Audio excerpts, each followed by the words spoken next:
Hey, everybody. Welcome to another episode of Florida's Fourth Estate. And let me tell you, this is a very special one. I'm Ginger Gadsden. My co-host, Matt Austin, joins me once again.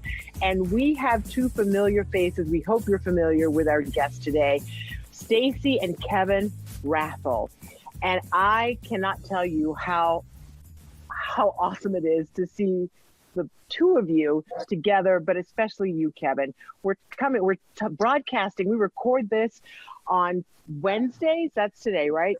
And we're talking about the coronavirus. And right now, Florida has 28,309 cases. And Kevin, you're one of them. Correct. A survivor. Yeah. Oh, and one of the ones that was in the ICU, which is you get about a 20% chance of coming out of. Your story is incredible. And I don't want to tell the whole thing. So I want, Stacy, you jump in there and just give us a little idea of what happened, because your story really is a miracle. Well, first of all, our whole family got it. So we have 3 children. We were self-isolating already. My son is the only one who was coming and going, and he was considered an essential worker doing food delivery. So it started with him, which seemed like a really bad flu. And it just one by one hit all of us in the family. So Kevin had it probably 4 or 5 days before my teenage daughter and I got it. And then the little one got it last, all varying degrees, of course. So we realized quickly this was not a really bad flu. At some point we were suspecting, I think we might have the virus. We stayed at home. We did what we were supposed to do and recover at home, not overwhelm the hospitals and take up rooms and beds and healthcare workers. So we stayed at home to recover. But on April 2nd, that Thursday, he couldn't make it up the stairs, up or down, without having to catch his breath. So he said, it's time. We're going to have to go to the emergency room. I couldn't make it down the stairs or up the stairs. I made it down the stairs, barely catching my breath. And then I made it barely upstairs to basically just fall on the bed and have to catch my breath for the next 15 minutes. And that's never happened to me before. I've relatively been healthy my whole life. I'm the mule of the family. So if I got the flu, within 3 days, I was always better. And everybody else kind of lingered for kind of a while.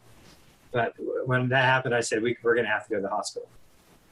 Which we did. We were both tested. They sent me home to recover, and they kept him there because he was showing, CT scans were showing early signs of pneumonia. That was on a Thursday. By Saturday, he was on a ventilator in the ICU in a coma. This is the part I'm trying to wrap my mind around when I hear stories like you guys is, he's there, he's going through the fight of his life, and you can't be there next to him. You can't be with him to help him get through it. That has to be almost impossibly hard. It was difficult. It was difficult for both of us. I have the rest of the family around me. He was the one who was in isolation. And I kind of heard that already, but that doesn't really register until you're going through it, what that isolation means. It doesn't just mean you can't have visitors. It means you have one assigned doctor and one assigned nurse. So there's not a revolving door of healthcare staff coming in and out. And you're basically alone. It's like solitary confinement, except for the few times they have to come in and do whatever tests. So you get a daytime crew and a nighttime crew. But it's very minimal. Very minimal when they come in and visit you and take care of you, do whatever they need to do, because they have to suit up every time they do that. But so the bigger thing is when you're in isolation as the patient, all you're seeing are unfamiliar faces with masks on and these outfits that look a little scary. And you're unsure where you're at anyways because you're heavily medicated. So you have no family there to comfort you or tell you everything's fine. This is what's supposed to be happening. Oh, you are? Oh, crud. What are all these mean people shoving tubes down my throat, other areas, IVs, blood taken. Yes. You're sweating with a fever and So that's very difficult from the patient standpoint. And of course, the heroes over there, the nurses and doctors, just, working 12 hours on, 12 hours off. Most the female staff, they don't even go home. They go someplace else, so they don't bring it to their children. But even in the beginning, before he went to ICU, he was in the COVID section in isolation. So before it even got worse, it's terribly lonely. And then of course you're in ICU and they do amp up the care that you're given. It is more people coming and going and pricking you and doing all kinds of things to you. Plus they didn't even tell you that they were putting me under. Yeah, I got a brief call from a nurse that Saturday morning saying that they may have to put him in ICU. Next thing I know, I get a call saying he was already put in ICU, in a coma, on the ventilator. And I was like, what? I didn't even get to talk to him. You don't know if you're going to talk to him again. Oh my gosh. I mean, it happened so quickly that I remember thinking I was so sad I didn't get a chance. He couldn't really talk much because he was too weak, but they could have at least held his phone to his ear. I could have given him some encouraging words, something, and that didn't even happen. It's funny that you bring that up. Kevin, you have all these, basically faceless people doing all the prodding and the poking and the whatever else they were doing to you. But when you tell us that you could hear everything that was going on and you heard people, did you hear people praying for you? Is that what you said? I've definitely heard tons of prayers. Here, hold on. You don't have to mess with it. And one of the really neat things too is a lot of the nurses would pray for me. I think one or two of the doctors did as well. Which my God. To me was very special. Probably the only comforting thing during that time. Yeah. And do you, from the time when you were put into the coma, do you have, aside from that, do you have any memories or feelings from then? I got tons of memories, tons of feelings that I don't really want to go into. It was a very dramatic time, but it's there's something that people don't talk about a whole lot. It's that when they put a lot of these individuals on these types of medications, it creates a lot of vivid, nightmarish type scenarios, and so which is very difficult. And when you're sedated and in a coma, you're not thinking in your right mind to begin with. Then you add on some type of crazy drugs that they're experimenting with. I'll say it that way. Of course, the doctors will be able to explain it much better, but all necessary, I'm sure. But it's still scary from the patient's point of view. It's that delirium that you may have heard about. And I was reading up, it's common for people who go on a ventilator, but particularly so in COVID patients. And I didn't know that. So it's not like you just come out of it and you're groggy and disoriented, which is what I was expecting. It was nightmarish. It's like waking someone up in the middle of a nightmare and they're still feeling it and experiencing it and trying to tell you about it. So it was a little scary. So I had to start asking a day or two after I woke up, when I started getting into my right mind, I'm like, okay, is this person still alive?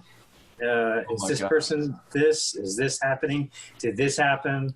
All these different things. I'm trying to gather information to see what was real and what wasn't real. I mean, it's not nice to say, but the reality is he had vivid memories that all of us had died. Wow. Okay. I've never heard I'm terrified just listening to that. Yeah, that's the first time I'm hearing this as well, because then you start thinking about, you're an adult going through this, and there's so many kids who are going through this and younger people who are going through this too, so that's frightening for them. But I want to talk to you now, and we have some video, if we can play that. I want you to look at this video, Stacy and Kevin, and then tell me what was going through your mind when you saw that and when you remember it. If we can play that video. Baby, yes, we love you. Kisses.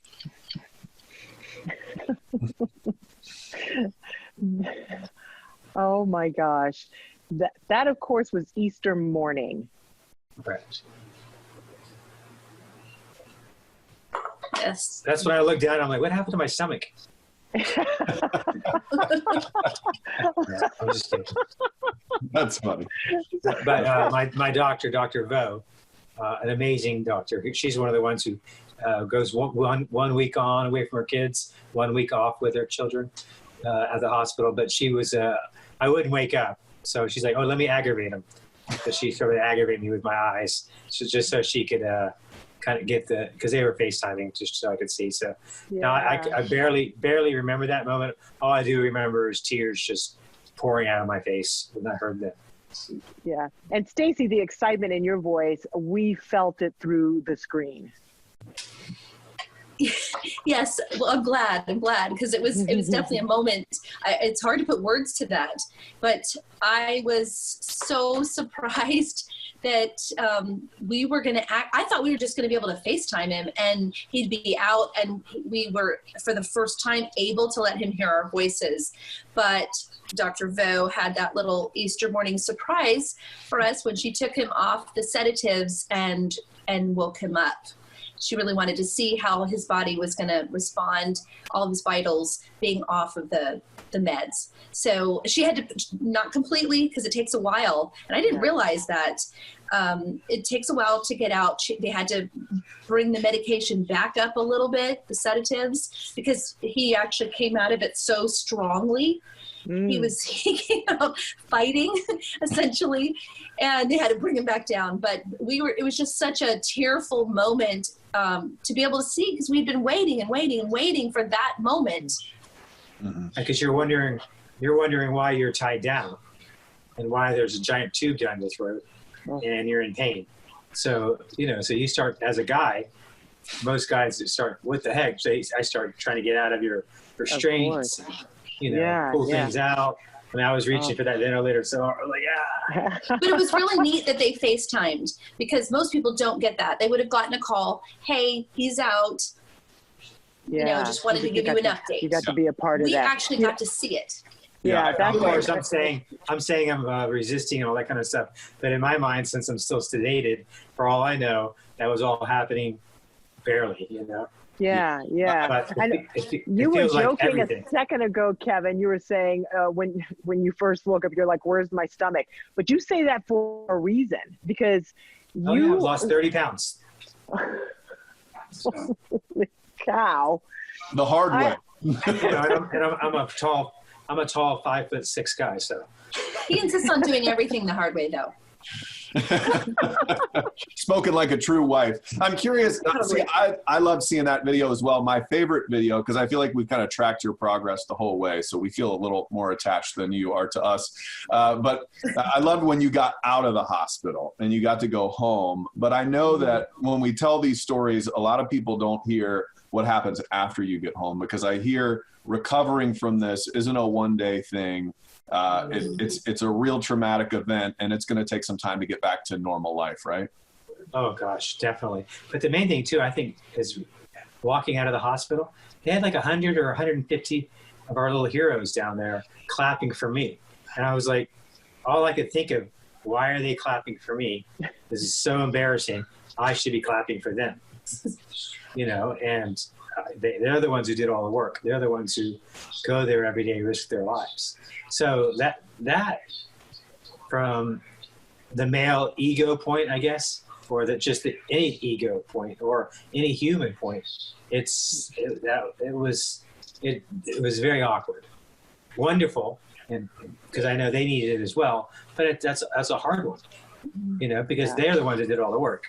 You deserve some credit, though, too. You beat the odds, my friend. Now, a lot of people don't come off of those ventilators, and you did. Yeah, well, Stacy did. She did the hard work. She did the praying. She got all of our friends together. She's the one that got it. I just had to go through the torment of it.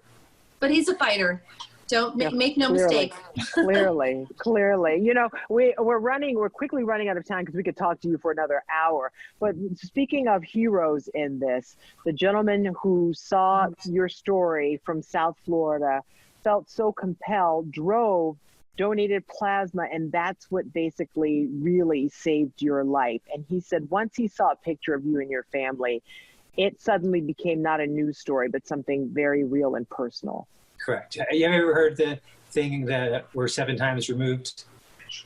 I think 6 degrees of separation. Yes. Yes. So in Florida, I think we're 3 degrees of separation. Because Stacy, it's a small world. Yeah, Stacy texted one of my friends who was being texted by one of his good friends. And that was the donor. Yes. James Crocker of Hog Technologies.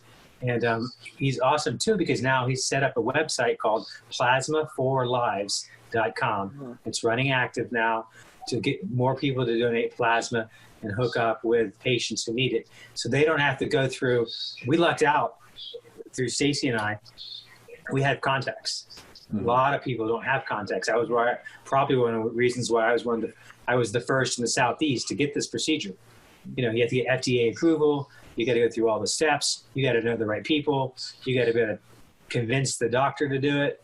A lot of fast action had to happen. So James's website basically brings people who want to donate, they want to do something and help, with those who are desperately searching for someone. It's not meant to replace anything that is right now. It's just meant to facilitate people who want to connect with other people, because a lot of times that is a hurdle. You have to sit and wait. And there aren't, the supply is not meeting the demand. So it's just trying to help that process along. And the plasma lasts over a year in the blood banks, where blood only lasts 90 days. And plasma can also help save the life of up to 3 people. So one donation, up to 3 people. So the ICU has 5 people over there right now. Stacy just went and got tested yesterday or the day before. So as soon as she's negative, she can donate to 3 of those. Wow. So we're walking Wikipedia every 28 now. days. We've had to learn a lot. Yeah, you had to, but you share your knowledge with other people, and hopefully that will help some other people. And we are so thankful that you guys took the time to talk to us, because we often are telling stories that don't end like yours. And I feel like people just want some hope right now, and they want to know that there is recovery on the other side of this. And it's going to take a lot of great doctors, a lot of prayer, and just, that especially, and just being in this wonderful community of ours. And we are happy that you're here to tell that story. And thank you. And just remember too, the big thing, I think, especially, at least from my point of view, I'll say the male point of view, it's hard to ask for help. It's hard to go out there and pour your soul out. If it would have been the other way around, I don't know what would have, what type of advocate I would have been. Completely different, more probably an asshole about it. But I don't think you can say that. It's a podcast. It's a podcast. But Stacy's out there pouring her heart out, her prayers out, her faith out, and so just don't be ashamed, don't be embarrassed to ask for help. If you don't know, if you're looking for help right now, you have no idea, and you need help, and you can't find help, message us. Well, and I want people to know, you didn't ask this, but I'm going to tell you anyway. I want people to know that what really was such a source of strength for my family while he's enduring what he's enduring, we're holed up in our house, we're feeling helpless, is the outpouring, not just prayer hands and hearts and stuff, but the true heartfelt messages that we received, but also groceries on our front doorstep, food delivered to us. So if you want to help and you can't donate plasma because you never had it and wouldn't qualify, find families in need and just Uber Eats them a meal or something. Yeah. There are things you can do to show love and support. And from this end of it, it was everything to me. So I cannot stress that enough. You had an Easter basket show up for Christmas. An Easter basket because I hadn't had a chance to get anything, any candy or anything. And I thought about it the night before. And I just, we got a little Easter basket, and just little gestures go such a long way right now. And I think people are quarantined and they're frustrated and they're feeling powerless. They don't have to. There really are tangible ways to demonstrate love and support. I love we are all craving kindness right now too. So thank you for sharing that. And I think you're both so impressive. I think you've got a fighter there who beat the odds, and you also have a spouse there who was willing to fight for her man tooth and nail to where she found somebody. Yeah. I mean, nothing was going to stop this woman from saving her guy. First That's person so in true. the I'm Southeast to joking. get, man, Just try to tell me no. Just try. I dare you. I will not No, be ma'am. doing that, Stacey. No, ma'am. Oh my They God. tried to tell her no at the hospital a bunch of times. They tried, and it was like, I can't hear Nope. you. That's great. Oh, we all need a Stacy on our side. Yeah. I want you to be my cut woman in my corner. Anytime. But please Stacy, remember, Kevin. guys. Yeah, please remember, let everybody know that if they can't find the help that they need, message us. And we'll at least be able to point them in the right direction. Well, you know. Oh, Message I know, me. we know, I know. We're not going to put your cell phone number up there, Stacy. 300,000 messages tomorrow. Yeah. Yes, exactly. I'll start going through them one by one.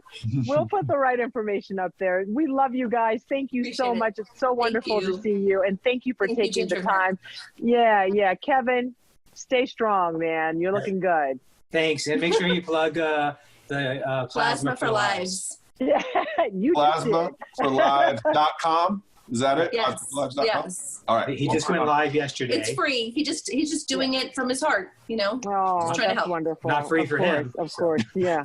Yeah. Oh my gosh. All right, Anyway. guys, thank you so Thank you. much. This has been another wonderful and happy edition of Florida's Fourth Estate. I'm Ginger Gadsden. He is. Who are you again, Matt? My name is Matt Austin, by the way. And this was one of my favorites. These guys were awesome. Very Yeah. inspiring. Thank you so Thank you. much, guys. Bye-bye. All right. Appreciate it. Bye. See you guys next week. Bye.